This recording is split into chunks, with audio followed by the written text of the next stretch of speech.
Ayo, ayo, bro. Listen to what happened. I clicked record, right? And I checked, like my desktop audio and make sure everything's like fine. And I see that I went through at least this much of the vid, right? And I'm talking, the video was longer than this because I was chatting a little at the part about Curry and shit right here. And I checked my desktop audio to see that my shit was muted the whole time.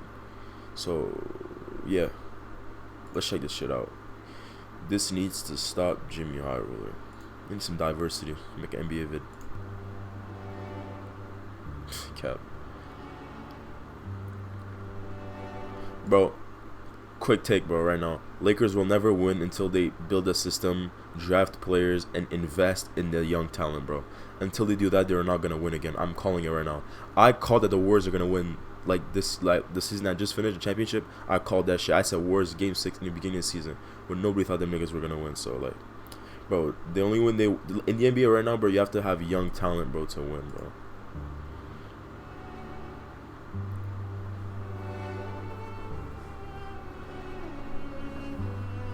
Bro, it's always the old head niggas. On God, it is. Bro, shut up, bro. Oh fuck, my bad. I just hit my mic. Bro. The good old hot take. Hot take. The necessary evil of the sports world. Through the good ones, the bad ones, and the downright atrocious ones. Jordan Poole is the best player in the Warriors. Fuck, bro. As a Warriors fan, this pisses me the fuck off. What the fuck is this, bro? You want a hot take? I'll give you one. Larry Bird in today's league is a role player. Nah, bro. Nah, he'd adjust, bro. It's just that, bro. Different NBA, bro. Stop. We once again find ourselves. Bro, if Larry Bird played in this era and really practiced the three because of how important it is, Larry Bird would be the greatest shooter of all time. And I'm a diehard Curry fan. So like, yeah, bro. It's racking our brains trying to figure out how some people come up with this. But the NBA is more skilled than it's ever been. That's a fact. Like, bro, there's certain guards like Kyrie, Curry, like even downhill guards like John Moran, bro, would dominate old eras simply because there was never guards that could move like that, bro. Nobody has ever guarded guards like that, bro. Never. People like LeBron, like PG, like, bro. Anyways, nonsense. But today, I've done the brain racking for you and found some of the hottest NBA takes on the internet. So buckle up. This may be a bumpy ride. I love Draymond's podcast, bro. I love Draymond's podcast. This video We're not here for it. We're not here for it. We're not here for it. We're not here for it, bro. Yo, Squarespace, yo, sponsor me, bro. Once I grow, bro, my channel, bro. Sponsor me. Today for the fair share of bad takes, but some of y'all should seriously have your accounts deactivated for the absolute tomfoolery. Bro, niggas flaming Jason Tatum. And this shit's just funny to watch, bro. This nigga disrespected Kobe, bro. But some of y'all should seriously have your accounts deactivated Kobe dick for ride the is crazy. absolute tomfoolery y'all are posting on these pages. And after sifting through hundreds of takes, here's some of the best and worst that I came across. With rumors of Kyrie Irving leaving the Brooklyn Nets floating around over the past week, this first take speaks volumes to how I think a lot of NBA fans are feeling at the moment. And it might just be one of the best hot takes I've seen in a while. This NBA fan says that super teams and super team-ups bore him now. And I'm right there with him. After the renaissance of successful homegrown teams in the NBA over the last couple years, I don't know if I can take any more breaking news of 2 or more superstars potentially teaming up. Yeah, I can't do it. And that's just the reports of these potential super teams. This would be fucking disgusting, bro. Like, bro, this would be fire. I would, cause I fuck with KD and Damian Lillard. I fuck with Lillard even more. I fuck with Lillard more than, cause I won't buy niggas are saying Lillard better than Curry, and I'm a diehard Curry fan. That shit kind of pissed me off. But I fuck with Damian Lillard so much, bro. That nigga is tough, bro. Well, team up of superstars are even more boring than the news itself. I mean, just look at how the last few blockbuster team up. This shit is gonna piss me the fuck off just because the LeBron dick riders be like, oh, he's always by himself. Yo, I'm not even gonna. Have gone. Kyrie and Durant, absolute shambles. Add James Harden, even bigger bust. Kawhi Leonard. Enter for a chance to win one of 250 NBA 2K22 Ultimate Gaming packages. Fuck, bro. I don't give a fuck. Fuck you, Ronnie, and fuck you, Michael Wayne. Honestly, bro. Like, nobody cares about 2K. And Paul George, game, I'm not even joking when I say this. Sometimes I actually forget they're even on the same team. 3 seasons in and nothing to show for it. What happened Bradley to Beal Kawhi, and bro? I Russell haven't seen him play in Westbrook, like 2 years. first round exit. Joel Embiid and James Harden, too early to tell, but still bounced out of the second round. The last time a superstar team-up worked was in 2020 when the Lakers won the championship. But ever since then, they've been a mess. I'm not gonna say anything, bro. I'm not gonna say anything. Honestly, I hope the whole super team, superstar team-up thing is just a phase the NBA has been going through, and that Hopefully. it will end soon. It's played out, and it creates unnecessary hype around teams that, more often than not, accomplish virtually nothing. This is a really good take. This next take comes from a fan that seems to be fed up with the entire state of the NBA right now. This fan says that today's NBA has the weakest stars. Kevin Durant, James Harden, Ben Simmons, LeBron James, they also play in the weakest era. Now, in all honesty, this fan isn't completely wrong, but he's not completely right either. Exactly. If we're referring to their skill sets and abilities, no, stop. Today's NBA is as loaded as it's ever been. Organizations used to build around tall wings with a tight handle and a three-point shot in their bag. Now they're just a dime a dozen. 25 years ago, if you could find a 7-footer who can shoot from outside 20 feet and not dribble the ball off their feet, they were a unicorn. Now those attributes are pretty much a requirement for most big men. It's just the natural progression of the game. Players use the generation before them as the blueprints and they build off of it. The league is so loaded right now that you've got first ballot Hall of Famers like Kevin Durant, Stephen Curry, Chris Paul, and LeBron James receiving virtually no regular season MVP votes. Just to make it all okay, nah, this is I'm gonna say this right now. Curry, in terms of MVP, for the first half of the season, like, nah, actually a little bit, nah, only for like 3 months, I ain't gonna lie. Curry was up there, bro. Ja Morant, nah, I ain't gonna lie. Ja Morant shouldn't be over Curry, respectfully, you shouldn't. That nigga's team literally plays better without him, bro. DeMar should be higher on this shit. DeMar should be in Booker's spot, in my opinion. LeBron, nah, this nigga, bro. Every player here could score fucking average 40 points a game. They could. They're professional players. The point is that they can't win doing that. So that shit is irrelevant for me. The only fact that makes this impressive, LeBron's scoring run, is the fact that he's old. But, like, he was just scoring to score. He wasn't scoring to win. Kevin Durant, Stephen Curry, Chris Paul, and LeBron James receiving virtually no regular season MVP votes. Just to make an All-NBA team, you have to put up a damn near 20-point double-double. This past season, Pascal Siakam barely squeaked into All-NBA third team, and the man averaged 23, 8, and 5 a game. 23, 8, and 5, and the man almost didn't make the cut. The NBA is exploding with talent bro, I right can't now. believe we lost. If you believe otherwise, I implore you to just go watch a game. But I do think that the other half of this take has some validity to it. Mentally, psychologically, yeah, it does seem like some of today's NBA players are mentally weaker than some NBA players from the past. For sure. Raging on social media, replying to tweets from fans, replying to tweets from members of the media, replying to tweets from other Listen, this does not mean shit, bro. I'll say this right now. Before you might explain it, this doesn't mean shit, bro. It's just the fact that we have social media now. Like, bro, you get bombarded so much more than just newspapers and, like, news articles, bro. Now you got that shit, you got news, you got sports news, you got a bunch of pages, bro. Anybody could say anything about you and it get like a hella attention, bro. And you have to just accept it, bro. Players. Even how they be like knocking Kyrie for not wanting to, you know what I mean? Not wanting to. I'm not gonna say it because YouTube gonna be weird. But like, I respect his decision, bro. Like, just respect that nigga's decision at the end of the day.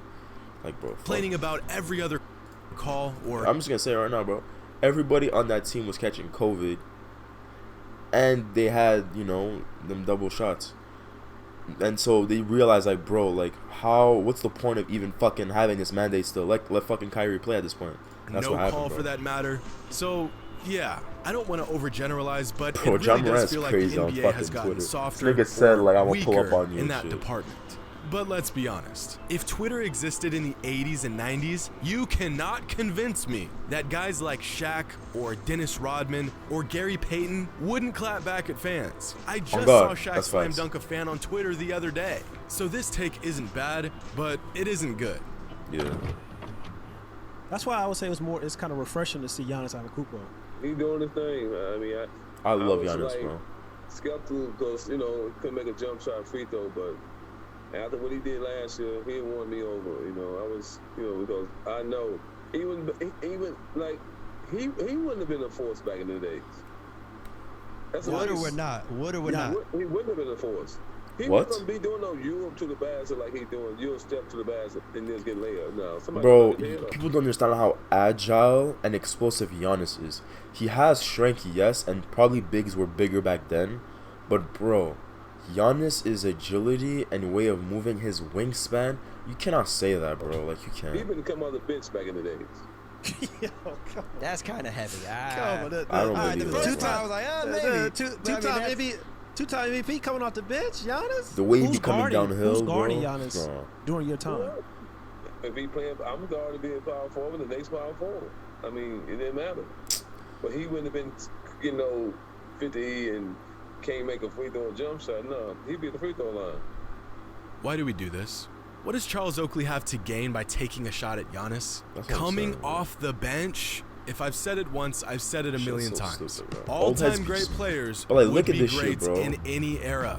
They Like, would look at how adjust this their nigga game move, accordingly. bro. That's what makes them great. You see This niggas like would that be doing the that shit? equivalent Bro, of saying anyways, bro. That Shaq just pissed wouldn't me be off. dominant in today's Look at this NBA nigga handle. because he doesn't have an outside shot. Look at this nigga handle, That's just bro. ridiculous. Do you really think you're stopping this, Charles? Or this? Or Like, this? Awesome. You know how Beautiful, to clothesline bro. a guy and put him on his back. Congrats. Yeah, exactly. Now Giannis knows this is coming. Bro, and look next at- time I'm he not comes gonna down say the court, anything he's going before, to like, Euro niggas step start past fucking you flaming and my punch shit. one in on your head. Or better yet, he'll just go right into your chest full speed and get the call every single time. Look at the size of Blake Griffin. Look how that nigga just bitched him, bro. Like, That's Blake full Griffin is speed. not a small nigga. Look at Blake Griffin, bro. And get Boom, the boom. call every single time. I look, it was a Physical foul. I just defense took that does shit. not automatically mean good defense. Good defense, In fact, exactly. a lot of the times it means the exact opposite. When you can't guard a guy, you end up Foul just him. hacking him. Yeah. And aside from the all-time great bigs we all know from Oakley's era, who exactly were these amazing bruisers that Giannis would be coming off the bench behind? Charles Oakley's best season in the NBA was in 1994. He was an all-star in that year. The starting power forwards across the league looked like this. About to catch a fucking Giannis- ad, bro. I have to get an Get ad 3 blocker, bro. times Anybody the request cleaning some shit, I power need an ad with blocker. Mr. Clean Clean Freak. Bro. I'm not even gonna edit this out, bro. This is not only arguably bigger than every single starting power forward back then, the vast majority of these guys were just role players. Look at the Bucks starting power forward in 1994. Frank Brakowski. You're gonna tell me with a straight face that Giannis is coming off the bench for Frank Brakowski? Sure. Stop it. In terms of size and athleticism, the closest thing to Giannis in Oakley's era was probably David Robinson. And in the 22 games Oakley and Not Robinson even, faced not off even. over the I ain't gonna course lie, of not 14 even. seasons, Not, yeah, this nigga fucking swole, Robinson bro. averaged 22, 10, and 3 a game Niggas to on all type of Oakley's 10 and steroids back 9. then. Were there a lot of dominant big men in the 90s? Yeah, of course. Would Giannis have been one of those dominant big men? Yes. Yeah, of course. And to round out this episode of Hot Takes, this next one is a scorcher.